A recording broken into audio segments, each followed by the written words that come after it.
यहाँ एक सदस्य ने तो कह दिया, एक सदस्य ने कह दिया माइनॉरिटी इस कानून को स्वीकार नहीं करेगी। क्या धमकाना चाहते हो भाई? संसद का कानून है, सबको स्वीकार करना पड़ेगा। मैं गाने की तरह इस कानून को फाड़ता हूँ। ये अनकॉन्स्टिट्यूशनल है सर। इस देश में झगड़े पैदा करने का काम बीजेपी करना चाहती है। तो ये जो बात कह रहे कि ये भी असंवैधानिक है, असंवैधानिक काम तो उन्होंने किया है जो बिल फाड़ने का काम किया। आज मैं पूछना चाहता हूँ, आज किस लिए बिल फाड़ दिया? हम इस देश के दुश्मन नहीं, हम इस देश में नौकर भी नहीं है, हम इस देश के मालिक हैं। सर बेट द्वारका के 2 द्वीपों पर दावा ठोक दिया है। क्या भगवान कृष्ण से पहले इस्लाम धर्म आ गया था क्या? भारतीय जनता पार्टी के अंदर मुकाबला चल रहा है कि खराब हिंदू कौन बड़ा है। मैं इस्लामिक देशों का नाम पढ़ूंगा जहां वक्त का वजूद नहीं है। टर्की में नहीं है, लीबिया में नहीं है, इजिप्ट में नहीं है, सूडान में नहीं है, लेबनान में नहीं है, सीरिया में नहीं है, जॉर्डन में नहीं है, तुनिसिया में नहीं है, इराक में नहीं है। क्या आपको पता है कहां इनकी डबल इंजन की सरकार ने लोगों को रास्ते पे ईद का नमाज भी पढ़ने नहीं दिया। और ये बात करेंगे అందరికీ నమస్కారం, welcome back to money stocks. ఈ రోజు మనం డిస్కస్ చేసుకున్న టాపిక్ ఆల్రెడీ మీరు తమ్నైల్లో చూసే ఉంటారు, వక్ఫ్ బోర్డ్. అసలు వక్ఫ్ హిస్టరీ అంటే ఏంది, వక్ఫ్ ఎప్పుడు స్టార్ట్ అయింది, వక్ఫ్ అంటే ఏమిటి, వక్ఫ్ బోర్డ్ అంటే ఏమిటి, ఈ టాపిక్స్ అన్ని ఈ రోజు మనం మన వీడియోలో కవర్ చేద్దాం. సో ఫ్రెండ్స్, మనం వక్ఫ్ చరిత్రతో మొదలు పెడదాం. అసలు వక్ఫ్ హిస్టరీ ఏందో ఒకసారి మనం తెలుసుకుందాం. వక్ఫ్ అనే పదం మొదట ఎప్పుడు ప్రసంగించబడిందంటే 1327 AD, అంటే క్రీస్తు శకం 1327వ సంవత్సరంలో ఇబన్ బటూటా అనే ఒక సిరియన్ ట్రావెలర్, అతను డమాస్కస్ అనే నగరం నుంచి ట్రావెల్ అయ్యేటప్పుడు అతని ట్రావెలింగ్ జర్నల్, అంటే అతను ట్రావెల్ చేస్తూ ఆ అకౌంట్స్ రాసుకునేవాడు అన్ని.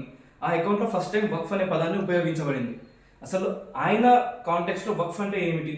అప్పట్లో డమాస్కస్ అనే నగరంలో వెయిటర్స్, అంటే హోటల్స్లో పనిచేసే వెయిటర్స్ ఎప్పుడైతే ఆ పనిచేసే హోటల్లోని సామాన్లు, అంటే ప్లేట్లు, పింగాణి ప్లేట్లు కానీ, గ్లాసులు కానీ, స్పూన్లు కానీ, ఇలాంటివి వాళ్ళు పనిచేస్తూ పగలగొట్టినప్పుడు, అవి ధ్వంసం అయినప్పుడు, అలా ఆ హోటల్లో ఎప్పుడైనా ఏవైనా డ్యామేజ్లు జరిగినప్పుడు ఆ హోటల్ ఓనర్ ఈ వర్కర్ శాలరీ నుంచి డబ్బులు కట్ చేయకుండా సపరేట్ ఒక ఎంటిటీ ఉంటుంది వక్ఫ్ అని. ఏం చేస్తారంటే, అసలు వక్ఫ్ ఎలా చేస్తారంటే, ప్రతి ఎంప్లాయీ ఇచ్చే శాలరీ నుంచి కొద్దిగా అమౌంట్ అనేది వక్ఫ్కి పెడుతూ ఉంటారు, సైడ్కి పెడుతూ ఉంటారు. అంతా అదొక కలెక్టివ్ అమౌంట్ అన్నట్టు.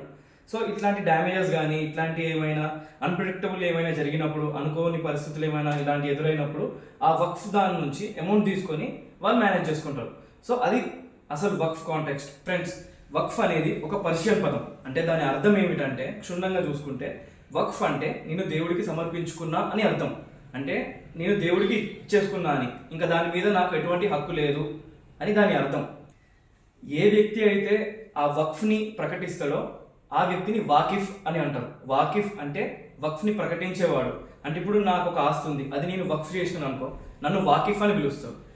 ఆ వాకిఫ్ ఇచ్చిన వక్ఫ్ని మేనేజ్ చేసే వాళ్ళని మౌతావలీస్ అంటారు. మౌతావలీస్ అంటే ఆ మేనేజ్మెంట్, ఆ మేనేజర్స్ని మౌతావలీస్ అంటారు.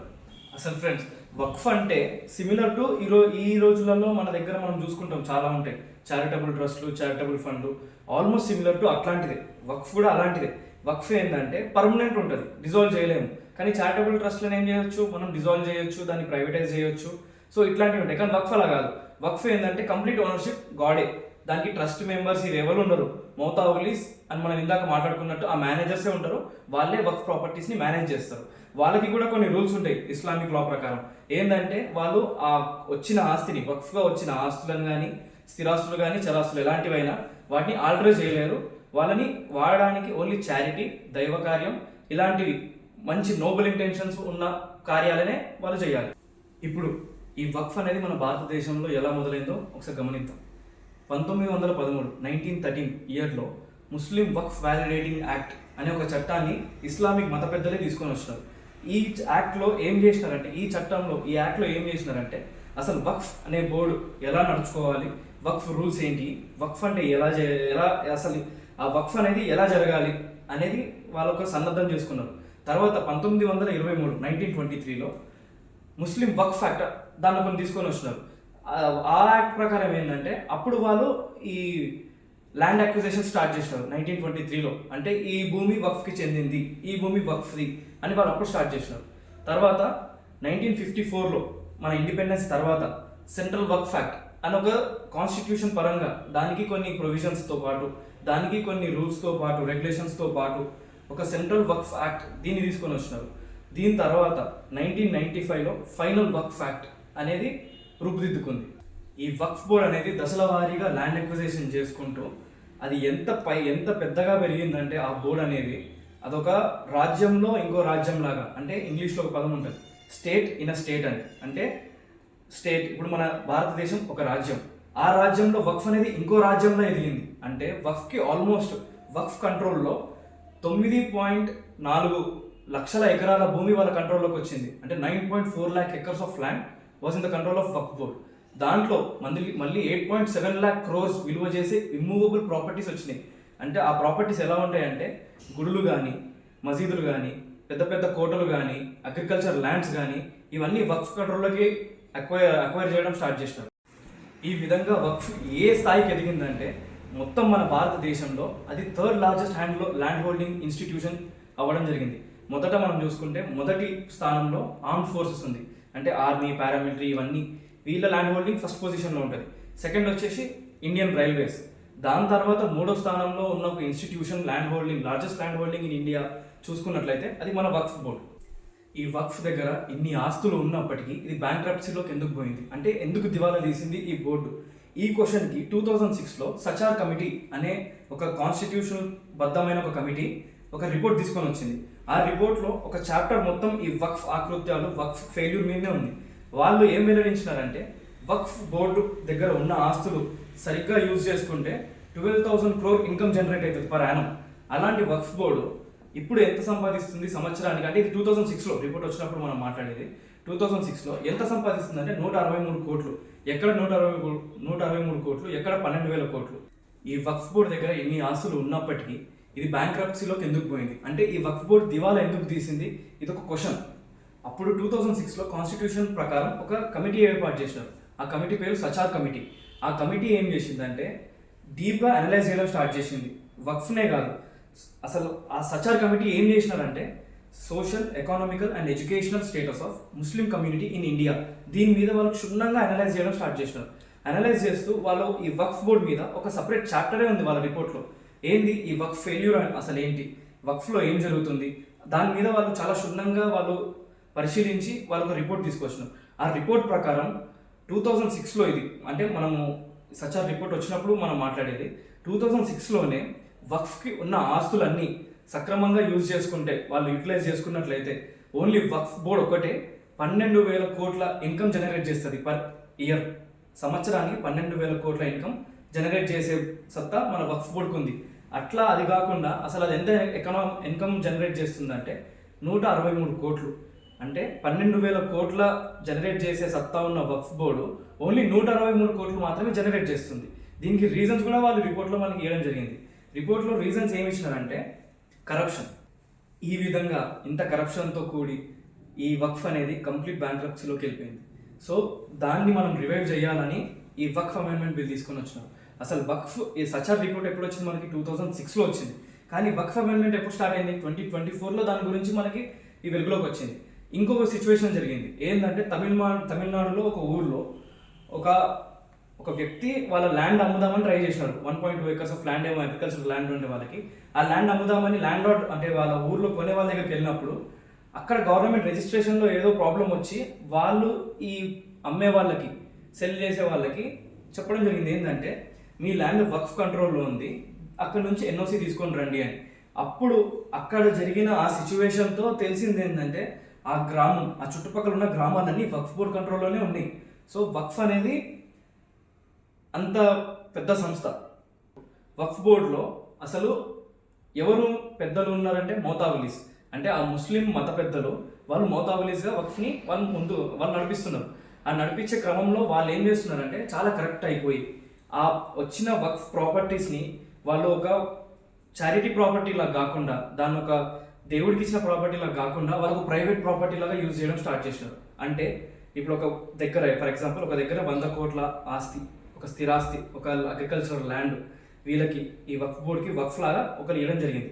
ఆ ప్రాపర్టీని వీళ్ళు ఏం చేసినారంటే అతి తక్కువ ధరలకి రెంట్లకి ఇవ్వడం స్టార్ట్ చేసినారు. అతి తక్కువ ధరలకి కరప్షన్ తీసుకొని, లంచాలు తీసుకొని, అది బోర్డుకి కాకుండా, బోర్డుకి ఇన్కమ్ జనరేట్ చేయకుండా వీళ్ళ పర్సనల్గా దాన్ని ఇన్కమ్ జనరేట్ చేసుకుంటూ అలా కొనసాగించారు కొన్ని సంవత్సరాలుగా. సో ఈ వక్ఫ్ అనేది లైమ్ లైట్లోకి ఆ ఇన్సిడెంట్ వల్ల బయటకు వచ్చింది వక్ఫ్ అనేది. సో ఈ అమెండ్మెంట్ ఎప్పుడో జరగాల్సింది, కానీ ఎందుకు లేట్ జరిగింది అంటే దానికి మూల కారణం రాజకీయాలు. ఈ ఓట్ బ్యాంక్ పాలిటిక్స్ వల్ల వక్ఫ్ అనేది ఎప్పుడు ఆ సబ్జెక్ట్ని ఎప్పుడు ఎవరు ఏ గవర్నమెంట్ ముట్టుకోలేదు. ఎందుకు? ఓట్ల కోసం. ఈ ముస్లిం ఓట్ల కోసం, ముస్లిం సోదరుల ఓట్ల కోసం ఆ వక్ఫ్ బోర్డ్ని, ఆ వక్ఫ్ అమెండ్మెంట్ని ఎప్పుడూ దాన్ని ముందుకు సాగనివ్వలేదు. 2024లో కిరణ్ రిజిజు, మన union minister of minorities and home affairs, ఆయన ఈ బిల్ని ఫస్ట్ ఇంట్రడ్యూస్ చేసినాడు లోక్సభలోకి. 18th లోక్సభ, ఇప్పుడు జరిగేది 18th లోక్సభ, ఆగస్ట్ మంత్లో కిరణ్ రిజిజు ఈ బిల్ని మన వక్ఫ్ అమెండ్మెంట్ బిల్ని లోక్సభలో ఇంట్రడ్యూస్ చేసినాడు. ఇంట్రడ్యూస్ చేయగానే అది కాంట్రవర్సీ అయిపోయింది. ఇమ్మీడియట్ కాంట్రవర్షియల్ టర్మ్స్ వచ్చేసినాయి దానికి. అసలు వక్ఫ్ అమెండ్మెంట్ దేనికి, దీని మీద ఒక జాయింట్ కమిటీ ఏర్పాటు చేయాలని పార్లమెంట్ డిసైడ్ చేసింది. జాయింట్ కమిటీ ఏర్పాటు ఎందుకు అంటే, ఇది డైరెక్ట్ బిల్ కాదు, ఇది ఒక కాంట్రవర్షియల్ బిల్లు, ఇది చాలా సెన్సిటివ్ మ్యాటర్ అని పార్లమెంట్లో డిఫరెంట్ డిస్కషన్స్ వచ్చినాయి, డిఫరెంట్ ఐడియాస్ వచ్చినాయి. సో మళ్ళీ ఎక్కడ ఇన్స్టెబిలిటీ వస్తుంది దేశంలో అని చెప్పి దీన్ని చాలా సెన్సిటివ్గా డీల్ చేస్తూ దీన్ని ఇంత ప్రొలాంగ్ చేసినారు. ఈ వక్ఫ్ అమెండ్మెంట్కి వక్ఫ్కి తేడాలేంటి, అసలు ఉన్న వక్ఫ్కి వక్ఫ్ అమెండ్మెంట్లో కొత్తగా జాయిన్ చేసేవేంటి, తీసేసేవేంటి? సెక్షన్ 40 ఆఫ్ వక్ఫ్, సెక్షన్ 40 ఆఫ్ వక్ఫ్ యాక్ట్ ఏం చెప్తుందంటే, ఎవరైనా ఇప్పుడు ఆ ఊరుకు కానీ ఆ వక్ఫ్ బోర్డ్ మెంబర్ ఎవరైనా వెళ్ళి ఈ ల్యాండ్ వక్ఫ్కి సంబంధించింది అని ప్రకటిస్తే ఇంకా ఆ ల్యాండ్ వక్ఫ్ కిందికి వచ్చారు. ఏ సర్వే లేకుండా, ఎటువంటి అసలు దాని మీద ఎటువంటి సర్వే లేకుండా ఆ ల్యాండ్ అనేది వక్ఫ్ కంట్రోల్లోకి వచ్చేస్తుంది. సో ఈ యొక్క సెక్షన్ 40తో వక్ఫ్ బోర్డు చాలా అకృత్యాలకు పాల్పడింది. ఈ వక్ఫ్ అనేది దేశం మొత్తం వ్యాపించింది. మొత్తం మన దేశంలో, భారతదేశంలో 32 వక్ఫ్ బోర్డులు ఉన్నాయి. స్టేట్కి ఒక వక్ఫ్ బోర్డు ఉంది. ప్రతి స్టేట్లో వక్ఫ్ ప్రాపర్టీ ఎంతో కొంత ఉంది. అలాగే ఈ వక్ఫ్ బోర్డ్స్లో మళ్ళీ షియా వక్ఫ్ బోర్డు ఉంది, సున్నీ వక్ఫ్ బోర్డు ఉంది. అంటే మనం చూసుకున్నట్లయితే ఇస్లాంలో షియా ముస్లిమ్స్ ఉంటారు, సున్నీ ముస్లిమ్స్ ఉంటారు. సో వాళ్ళకి సపరేట్ వక్ఫ్ బోర్డ్స్ ఉన్నాయి, వాళ్ళకి సపరేట్ రెగ్యులేషన్స్ ఉంటాయి. సో ఈ వక్ఫ్ బోర్డులో అమెండ్మెంట్ ఎందుకు తెద్దాం అనుకుంటున్నారు మన ప్రజెంట్ గవర్నమెంట్, వాళ్ళ ఇంట్రెస్ట్ ఏంటి, అదొకసారి చూద్దాం. ఇంత కరప్షన్ ఉన్న ఈ వక్ఫ్ బోర్డులో అసలు ట్రాన్స్పరెన్సీ లేకుండా, అకౌంటబిలిటీ లేకుండా, మొత్తం ల్యాండ్ ఎక్విజిషన్స్ చేసుకుంటూ అదొక బ్యాంక్రప్సీకి వెళ్ళిపోయి మైనారిటీ క్లాస్ పీపుల్ కూడా దాంతో ఎఫెక్ట్ అవుతూ, బోత్ ఎనీ కమ్యూనిటీ కానివ్వండి, చాలా మైనారిటీ పీపుల్ దానివల్ల ఎఫెక్ట్ అవుతున్నారు. మనం చూసుకున్నట్లయితే తమిళనాడులో ఒక ఫార్మర్ క్లాస్, అగ్రికల్చర్ ల్యాండ్స్ మొత్తం ఈ వక్ఫ్ కంట్రోల్లోనే ఉన్నాయి. సో వాళ్ళు అమ్మాలన్నా కొనాలన్నా వక్ఫ్ పర్మిషన్స్ కావాలి. వక్ఫ్ అసలు ట్రాన్స్పరెన్సీ లేకుండా, అకౌంటబిలిటీ లేకుండా ఆ పర్మిషన్స్ వస్తాయా, ఆ ఎన్ఓసి సర్టిఫికేట్స్ వస్తాయా అంటే అది ఒక క్వశ్చన్ మార్క్. సో అది దృష్టిలో పెట్టుకొని మోడీ గవర్నమెంట్ ఎటువంటి అమెండ్మెంట్స్ తీసుకొద్దామని చూస్తుంది ఈ బిల్కి. ఎటువంటి అమెండ్మెంట్స్ అంటే, ఇప్పుడున్న వక్ఫ్ గవర్నింగ్ బాడీలో మౌతావలీస్ ఉంటారు, మనం చూసుకున్నాం ఆల్రెడీ, మేనేజర్స్ ఉంటారు. ఆ మేనేజర్స్ ప్లేస్లో అందరూ ముస్లిం మత పెద్దలు, ముస్లిం కమ్యూనిటీకి సంబంధించిన వ్యక్తులే ఉంటారు. అది వాళ్ళకు ఒక అండర్స్టాండింగ్తో కరప్షన్ జరుగుతుంది. దాన్ని చెక్ చేయడానికి మోదీ గవర్నమెంట్ ఏం చేస్తుందంటే, ప్రజెంట్ బీజేపీ గవర్నమెంట్ ఏం చేస్తుందంటే, ఈ వక్ఫ్ మెంబర్స్లో 2 నాన్ ముస్లిం మెంబర్స్, 2 ఉమెన్, ఇలా డీసెంట్రలైజ్ చేస్తున్నారు. ఆ వక్ఫ్ కంట్రోల్ని కానీ ఆ మొనోపోలీని డీసెంట్రలైజ్ చేస్తున్నారు. ఇంకో మెయిన్ డిసిజన్ అసలు మాస్టర్ స్ట్రోక్ ఎక్కడ తీసుకొచ్చినారు అంటే వక్ఫ్ అమెండ్మెంట్ బిల్లో, ఈ ల్యాండ్ సర్వేయింగ్. అంటే ఇప్పుడు సెక్షన్ 40 ప్రకారం, వక్ఫ్ యాక్ట్ ప్రకారం మనం చూసినాం, ఎవరైతే ఈ ల్యాండ్ వక్ఫ్కి సంబంధించింది అని ప్రకటిస్తే ఒకసారి ఈ మౌతావలీస్, ఆ ల్యాండ్ అనేది వక్ఫ్ కంట్రోల్లోకి వెళ్ళిపోతుంది. ఇప్పుడు అలా జరగదు. ఆ గుర్తించే పవర్, ఆ ఐడెంటిఫై చేసే పవర్ డిస్ట్రిక్ట్ కలెక్టర్స్కి ఇస్తుంది ఈ government. District collectors they are answerable to the government. So వీళ్ళు ఏం చేస్తారంటే, ఎవరైనా వక్ఫ్, ఈ ల్యాండ్ వక్ఫ్ అని క్లెయిమ్ చేస్తే ఈ డిస్ట్రిక్ట్ కలెక్టర్స్ ఏం చేయాలంటే, ఆ ల్యాండ్ వక్ఫ్గా కాదా అని ఒక డీటెయిల్ సర్వే చేసి దాన్ని they should then organise into Waqf or non Waqf. So ఈ ప్రొవిజనే, ఈ డిస్ట్రిక్ట్ కలెక్టర్స్ ఎవరైతే డిస్ట్రిక్ట్ కలెక్టర్స్ని ఆ సర్వేయర్స్గా నియమితులు చేద్దామన్న ఒక రూల్ ఉందో, ఈ రూలే ఒక కార్చిచ్చులాగా ఒక పెద్ద కాంట్రవర్సీ క్రియేట్ చేసింది వక్ఫ్ చుట్టూ. ఎందుకంటే ఒక్కసారి ఈ వక్ఫ్ సర్వేయింగ్ కంట్రోల్ మన డిస్ట్రిక్ట్ కలెక్టర్ స్టేట్లోకి వస్తే అది ఇండైరెక్ట్గా సెంట్రల్ గవర్నమెంట్ చేతిలోకి వచ్చినట్టే, ఇండైరెక్ట్గా. సో ఇది ఆ వక్ఫ్ మెంబర్స్కి అస్సలు గిట్టదు. ఎందుకంటే ఆ కరప్షన్ వాళ్ళ ఆటలు ఇంకా సాగవు, అది వాళ్ళకు కూడా తెలుసు. అందుకని ఇది ఇంత కాంట్రవర్షియల్గా జరిగింది. సో ఈ వక్ఫ్ని సెంట్రల్ గవర్నమెంట్ రెగ్యులేట్ చేయడం ఏంటంటే, ఆ మొనోపోలీని డిస్ట్రాక్ట్ చేయడం. ఏదైతే మోతావలీస్, ఆ మేనేజర్స్ మొనోపోలీ ఉందో వక్ఫ్ బోర్డులో, దాన్ని డిస్ట్రాక్ట్ చేయడం. ఆ మొనోపోలీని డిస్ట్రాక్ట్ చేయడం వల్ల ఏమవుతుంది, ఒక డీసెంట్రలైజ్డ్ వక్ఫ్ బోర్డు వస్తుంది. డీసెంట్రలైజ్డ్ అంటే వక్ఫ్ అసలు ఎందుకు నియమితులు, అసలు ఆ వక్ఫ్ అనేది ఎందుకు మొదలైందో ఆ ఇంటెన్షన్ ఇప్పుడు జరుగుతున్నది, 2 సమానంగా లేవు. ఇంటెన్షన్ అదొక నోబుల్ ఇంటెన్షన్, ఏంటి, చారిటీ అనేది ఇంటెన్షన్. కానీ వక్ఫ్తో జరిగేది ఏంటి, అదొక అబ్సల్యూట్ కరప్షన్ జరుగుతుంది. సో దీన్ని అరికట్టాలనే ఒక ఆలోచనతో అమెండ్మెంట్ తీసుకురావడం జరిగింది. ఇంకొక ముఖ్యమైనది ఏంటంటే, వక్ఫ్ బిల్లో ఏంటంటే, ఒక డిస్ప్యూటెడ్ ల్యాండ్, ఒక వక్ఫ్కి కానీ, ప్రైవేట్ ఆర్గనైజేషన్కి కానీ, ఒక గవర్నమెంట్ ఆర్గనైజేషన్కి కానీ, ఒక గ్రూప్ ఆఫ్ కమ్యూనిటీ పీపుల్కి కానీ, కమ్యూనిటీకి కానీ ఏదైనా డిస్ప్యూట్ ల్యాండ్ వక్ఫ్తో ఉందనుకో, ఒక్కసారి వక్ఫ్ ల్యాండ్ అని ప్రకటిస్తే ఆ ల్యాండ్ మీద కంట్రోల్ మొత్తం వక్ఫ్కే వస్తుంది. సో సెంట్రల్ గవర్నమెంట్ దీన్ని కూడా చెక్ చేస్తూ ఏం పెట్టిందంటే, if there is any disputed land between వక్ఫ్ and other parties, the control of the land will be taken by the central government. So finally, after many discussions, after many ups and downs, after many gaslighting elements, after many antisocial elements, Waqf bill అనేది రీసెంట్గా pass చేయడం జరిగింది. So you have to wait for the good things which Waqf amendment would bring to the society. So friends, ఇది మన overall discussion about వక్ఫ్. ఈ video మీకు ఒకవేళ సెన్సిబుల్గా అనిపిస్తే at least share it to one of your friend, and thank you. And one more, if you think that I have missed any topic, please let me know in the comment section. అండ్ మీకు ఇంకా ఫర్దర్గా ఏమైనా doubts ఉన్నా, లేదు మీకు ఏదైనా చెప్పాలనుకున్నా కమెంట్ సెక్షన్లో ప్లీజ్ మెన్షన్ చేయండి.